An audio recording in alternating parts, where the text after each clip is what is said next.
بسم اللہ الرحمن الرحیم۔ محترم ناظرین کرام، السلام علیکم۔ ایک دن حضرت سلیمان علیہ السلام سمندر کے کنارے تشریف فرما تھے۔ ان کی نگاہ ایک چیونٹی پر پڑی جو گندم کا دانہ منہ میں لیے سمندر کی طرف جا رہی تھی۔ جناب سلیمان علیہ السلام اسے دیکھتے رہے۔ وہ چیونٹی چلتے چلتے سمندر کے قریب پہنچی۔ اسی لمحے ایک مینڈک نے پانی سے اپنا سر باہر نکالا۔ اس نے منہ کھولا، چیونٹی نے اس کے منہ میں داخل ہو گئی اور مینڈک تیرتا ہوا پانی کے اندر چلا گیا۔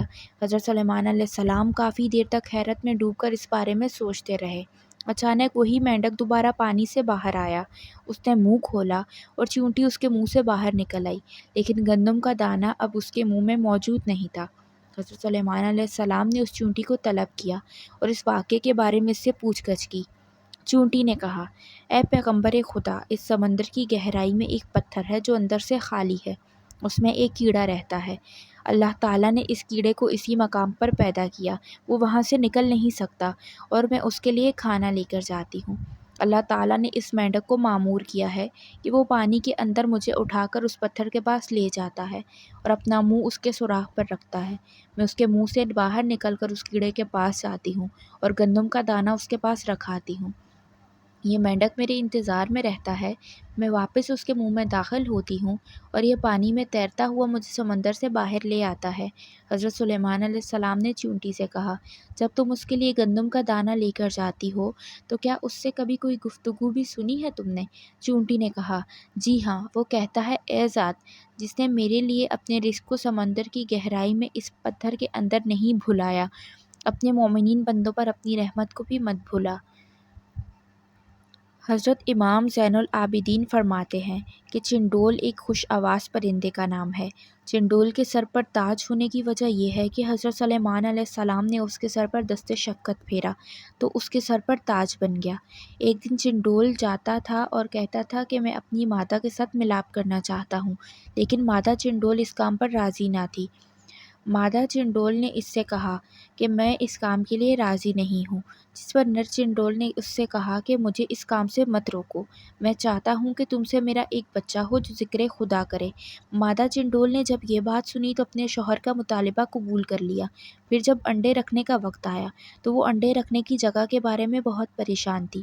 چنڈول نے کہا، میری رائے یہ ہے کہ سڑک کے قریب انڈے رکھو کہ جو کوئی بھی تجھے دیکھے تو یہ خیال کرے کہ تم دانہ اکٹھا کرنے آئی ہو، لہٰذا دیکھنے والے کو تم سے کوئی غرض نہ ہوگی۔ مادہ چنڈول نے اپنے شوہر کی تجویز قبول کی اور سڑک کے کنارے انڈے رکھے اور ان پر بیٹھ گئی۔ جب انڈوں سے بچے نکلنے کا وقت قریب ہو گیا تو ایک دن ان دونوں پرندوں نے سنا کہ حضرت سلیمان علیہ السلام کا ٹھاٹھے مارتا ہوا لشکر روانہ ہو چکا ہے اور پرندوں نے ان کے سروں پر سایہ کیا ہوا ہے۔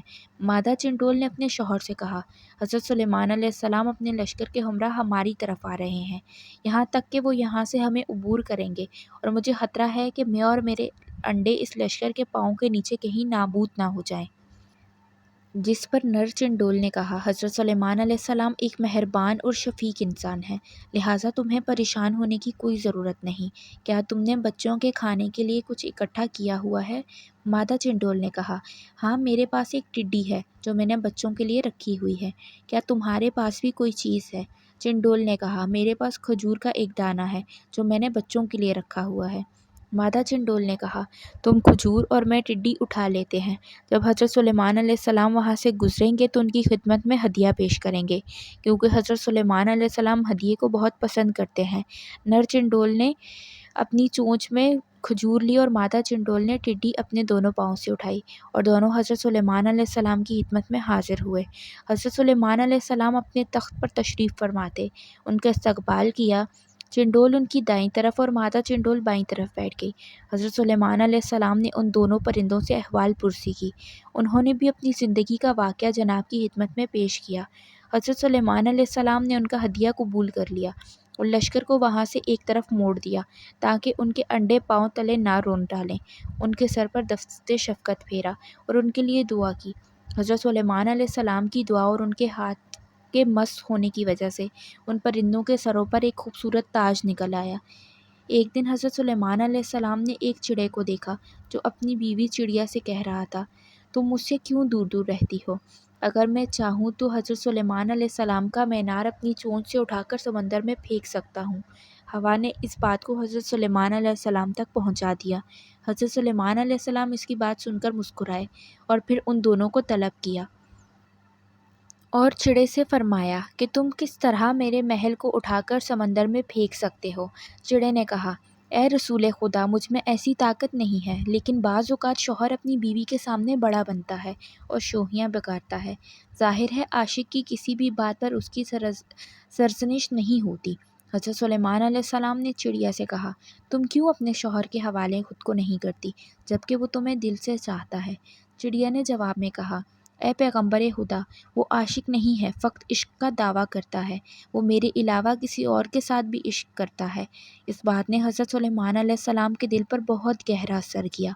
انہوں نے شدید گریہ کیا اور گوشہ تنہائی میں چلے گئے، حتیٰ کہ 40 دن تک خدا کی بارگاہ میں گریہ کرتے رہے اور خدا کی بارگاہ میں درخواست کی کہ میرے دل میں غیر خدا کا عشق پیدا نہ ہو اور میرے دل کو غیر خدا کے عشق کے ساتھ مخلوط نہ کرنا۔